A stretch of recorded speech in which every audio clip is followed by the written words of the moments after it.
ایک واقعہ سناتا ہوں ہمارے آقا کا، پیروں کے پیر، پیران پیر، غوث اعظم دستگیر سرکار غوث پاک رضی اللہ تعالیٰ عنہ بیان کر رہے تھے۔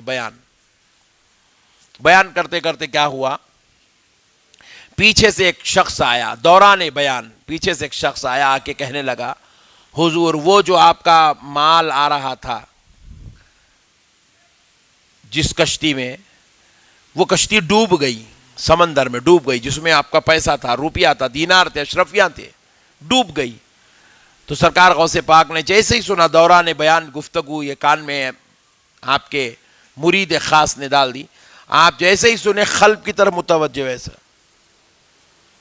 پھر ایسے چہرہ اٹھائے، الحمدللہ، پھر آگے بیان کرنا شروع کرے، آگے بڑھے کیفیت۔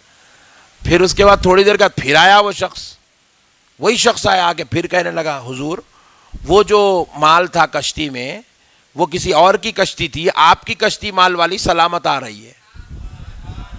تو غوث پاک سرکار پھر کیا کرے، پھر قلب کی طرف متوجہ ہوئے، پھر کہے چہرہ اٹھا کے الحمدللہ، پھر گفتگو بیان کرنا شروع، گفتگو میں مصروف ہو گئے، بیان کرنے لگے۔ جب بیان ختم ہوا تو بڑے بڑے جلیل القدر اولیاء، صوفیاء، علماء، ابدال، خطب، خلندر، شہباز، بڑے بڑے شہنشاہ آپ کے دربار میں بیٹھتے تھے۔ شہنشاہ سے مراد اللہ کے محبوب بندے بیٹھتے تھے دربار میں بیان سننے کے لیے۔ تو آپ نے ان میں سے کسی ایک نے آپ سے پوچھا، اے سید الاولیاء، یہ کیا کیفیت تھی؟ دوران بیان وہ شخص آیا، کچھ کہا، اور آپ نے قلب کی طرف متوجہ ہوئے، پھر کہا الحمدللہ۔ تو کہا سنو، پہلی بار وہ شخص آیا اور کہنے لگا کہ میرے کاروبار کے لیے جو میرا مال گیا ہوا تھا بیکنے، وہ سارا مال بک گیا، جو اس کی دولت، جو اس کی کمائی آمدنی آ رہی تھی، وہ ایک کشتی میں تھی، اور وہ کشتی ڈوب گئی۔ اس نے کہا تو میں نے اپنے قلب کی طرف توجہ کیا، دیکھا کہیں میرا دل وہ پیسے ڈوب جانے کے اس میں رو تو نہیں رہا ہے، کہیں پریشان تو نہیں ہے، برباد تو نہیں ہے، تباہ تو نہیں ہے، رو تو نہیں رہا ہے، ملامت تو نہیں کر رہا ہے، افسوس تو نہیں کر رہا ہے۔ دیکھا مال کے ڈوب جانے کا رائی برابر کا بھی اس کے اوپر کوئی فرق نہیں ہے۔ تو کہا الحمدللہ، سب لٹتا ہے تو لٹ جائے، بس تیری یاد باقی رہنا چاہیے، سب برباد ہوتا ہے تو ہو جائے، تیری محبت باقی رہنا چاہیے۔ یہ ہے درس تصوف، یہ ہے غوث پاک کا دیا ہوا درس تصوف۔ کہا لوگوں سب چھوڑ دو، دل اللہ کی یاد میں ہے نہیں ہے، یہ دیکھو بس لو لگا کے رکھو اپنے پروردگار سے۔ پھر اس کے بعد ہوا کیا،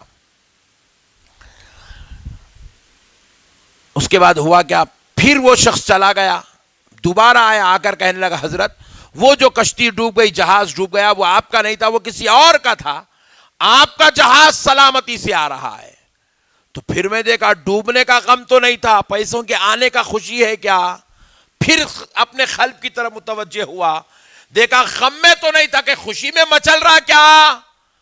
دیکھا نہ جانے کا غم تھا، نہ آنے کی خوشی ہے، ابھی بھی یار کی یاری میں لگا ہوا ہے، مولا کی محبت میں سرشار ہے، ابھی بھی اللہ کی طرف متوجہ ہے۔ تو کہا الحمدللہ، شکر ہے سادہ، ہر حال میں شکر۔ اپنے بریانی ملی تو الحمدللہ بولتے، اپن تھوڑی چمٹی کاٹ دی تو کام پچھا دیتے پورا الحمدللہ کا۔ ایسا نہیں ہونا، ہر حال میں اللہ کا شکر ادا کرنا۔ مگر یہ کیفیات ہم کو کب نصیب ہوتی معلوم؟ جب ہم علم والے بنتے، ہم جاہل بنے تو نہیں ہوتا۔ میں ایک صاحب کے پاس ان کے بیٹے کے جنازے میں شریک ہوا تھا، تو انہوں بول رہے تھے اللہ تعالیٰ کو اتنے بندے ہیں، سب کو چھوڑ کے میرا ایک بیٹا ملا مارنے کے واسطے، بولے نعوذ باللہ من ذالک، کفریہ کلمات ہے یہ۔ تو میں ان سے سنا تو ہمارے استاد محترم کو بولا، تو ہمارے حضرت ہنس کے بولے یہی فرق ہے دیکھو بیٹے عالم اور جاہل میں۔ بولے جاہل آدمی شکر ادا نہیں کر سکتا، شکوے کرتا، جاہل شکایتیں کرتا اللہ کی۔ ارے کیا بھائی اللہ تعالیٰ لاک ڈاؤن میں پورا برباد کر کے رکھ دیے، نعوذ باللہ من ذالک، لاک ڈاؤن آیا تباہ ہو گئے بھائی ہم۔ اب ایک صاحب اور ایک تھوڑا سنبھل کے بولتا، جاہل ہی رہتا مگر جہالت تھوڑی سنبھل کے کرتا، بولنا تو نہیں چاہیے بھائی اللہ کا ہر حال میں شکر ہے، مگر ہے تو پریشان۔ ارے بولنا نہیں چاہیے ہر حال میں شکر ہے، بلکہ پھر پوری مصیبت سنا رہا. تو یہ کیا ہے؟ علم نہیں ہوتا نا تو بندہ جہالت میں ایسی باتیں کرتا ہے، مگر علم والے ایسی بات کبھی نہیں کرتے. وہ کامل، تو ان کو معلوم ہے سب اللہ کا کیا ہوا ہے. ان اللہ علی کل شیء قدیر، ان کو معلوم رہتا ہے، تو اس لیے وہ کبھی ناشکری کے باتیں نہیں کرتے. وہ ہمیشہ الحمدللہ، اللہ کا شکر ہے، اللہ کا شکر ہے، ہر حال میں اللہ کا شکر ادا کرتے. کبھی شکوہ نہیں کرتے، شکایت نہیں کرتے. کبھی اللہ تعالیٰ سے جو ہے عجیب و غریب انداز میں پیش نہیں آتے. ارے اللہ ایسا کہیں کو ہو گیا، میں ملا تھا کیا، تو ایسا کہیں کو کرتا، تیری رحمت میں کمی تھی کیا، نعوذ باللہ، ایسے باتیں کبھی نہیں کرتے.